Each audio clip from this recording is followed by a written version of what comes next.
Country is blessed with policymakers, politicians, bureaucrats who were so thoughtful about it and made all these things happen. Next one, please.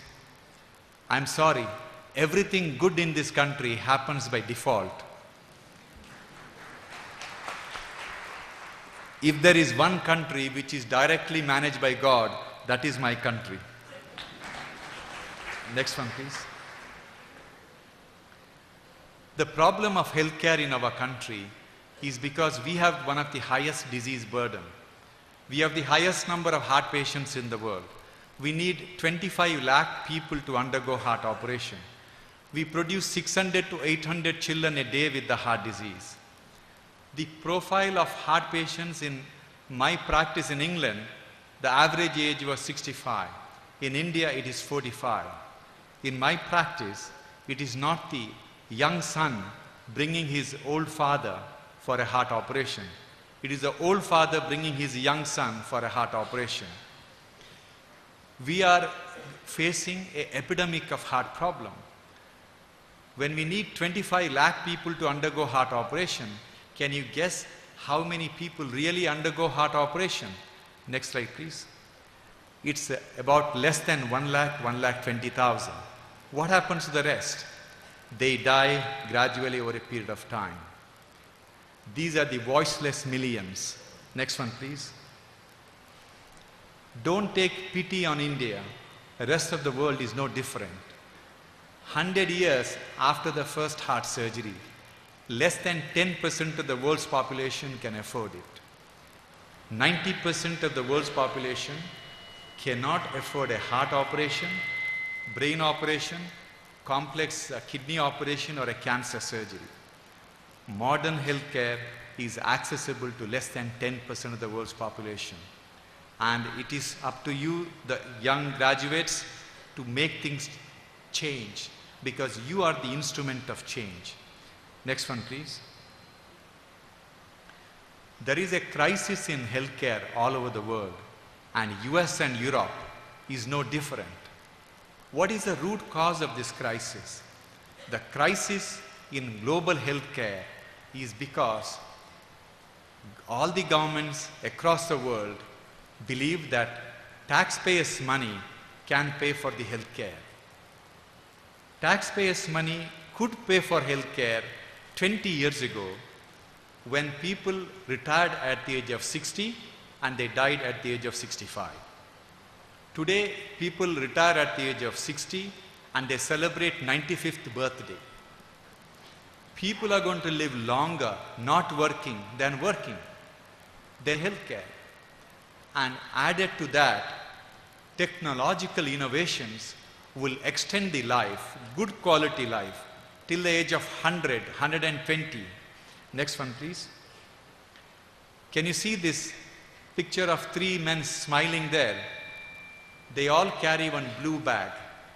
Do you know what is inside that blue bag? Can anybody guess? That blue bag contains their artificial heart. These 3 men were admitted to our hospital for a heart transplant. We couldn't get the heart donor, so we implanted an artificial heart.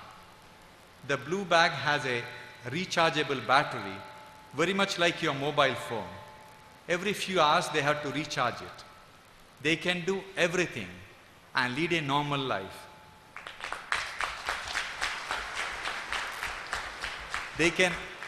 I just want to produce evidence they lead a normal life because the young man who's smiling, 3 years after the artificial heart implantation, he got married and he produced his own baby. That means all the organs are functioning well. Next one, please. How do you fund the healthcare expenses? 10 years ago, we convinced the government of Karnataka to launch a health insurance called Yashaswini, which you're all familiar. It started with 1.7 million farmers, and the government acted as a reinsurer. And this scheme became a very major success and convinced all the governments that if you collect a tiny amount of money from millions of people, you can have a very good health insurance program. Uh, Next slide, please. How is it viable to launch the insurance with just 5 rupees or 10 rupees per month? It's primarily because these schemes pay only for the operation. And in this scheme, there is no fraud. You know why there is no fraud? Nobody wants an operation even if it is free. Next one, please. We believe that it's a matter of time. All the governments will become health insurance provider. You look at the scheme launched by Andhra Pradesh government called Rajiv Arogya Shri, Tamil Nadu government called Kalangar Insurance, and Karnataka government called Vajpayee Arogya Shri. What is common with all the three schemes? Can you see something common? It is named after the political leaders. Next one, please. Politicians across the world do the right things for the wrong reasons. Next slide, please. We are trying to convince our central government that we have 900 million mobile phone subscribers who are spending about 150 rupees per month just to speak on the mobile phone. All we need is 20 rupees from each mobile phone subscriber per month, and we will have the best health insurance program going anywhere in the world. In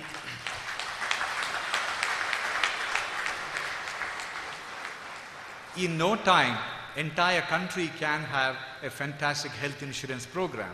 Next one, please. When all this transformation happens, you need to change the way the hospitals are built.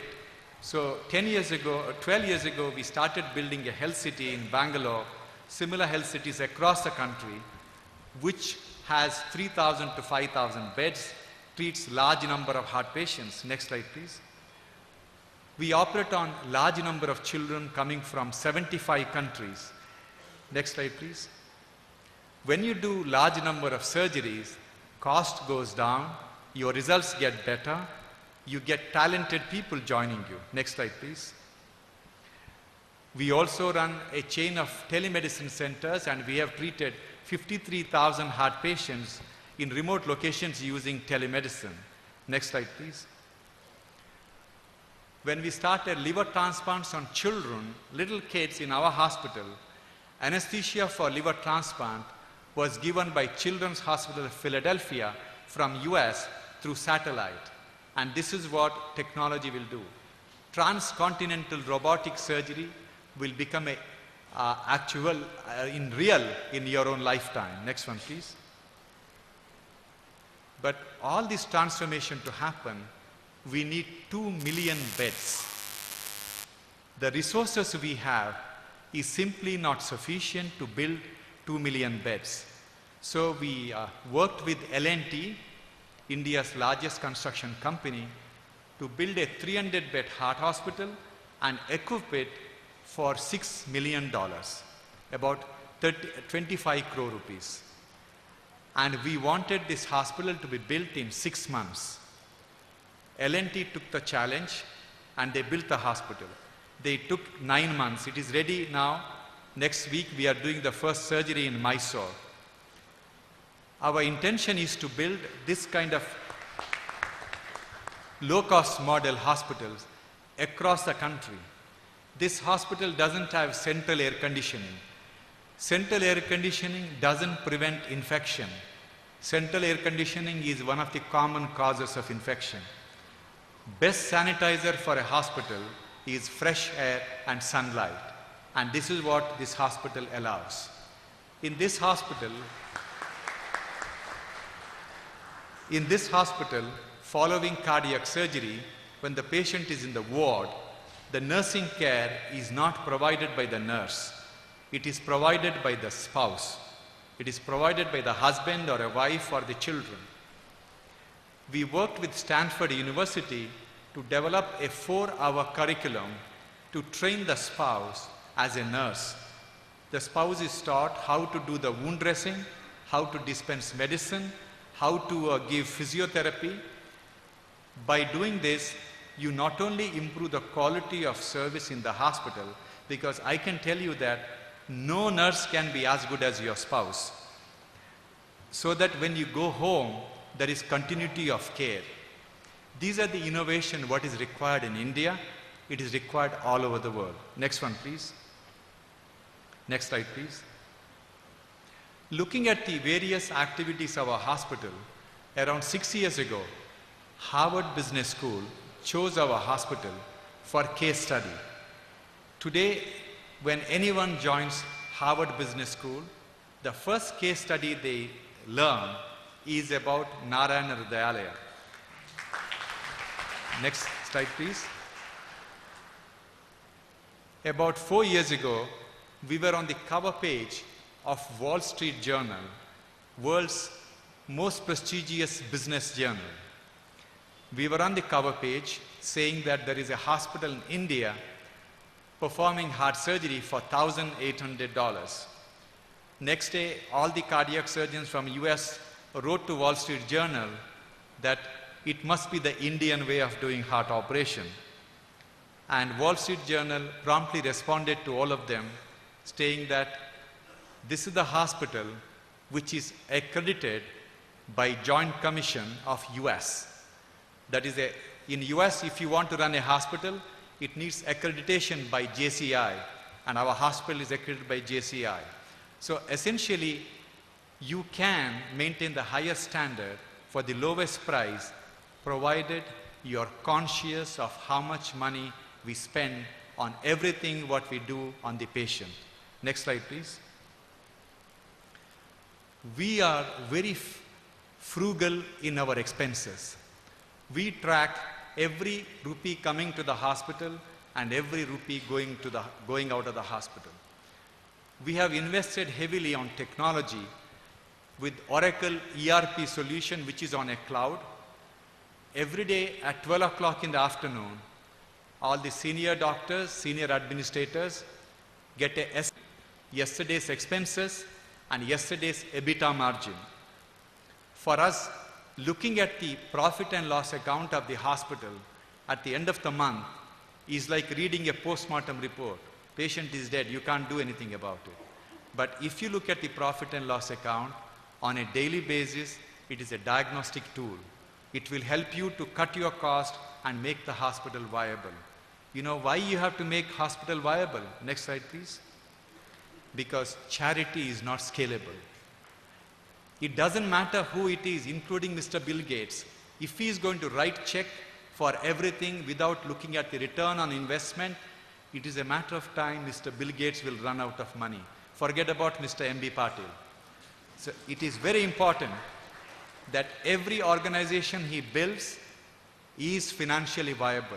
And financial viability is an indication that you are doing everything right without fleecing the patients. Next one, please. Outstanding doctors across the world generally come from deprived background. But these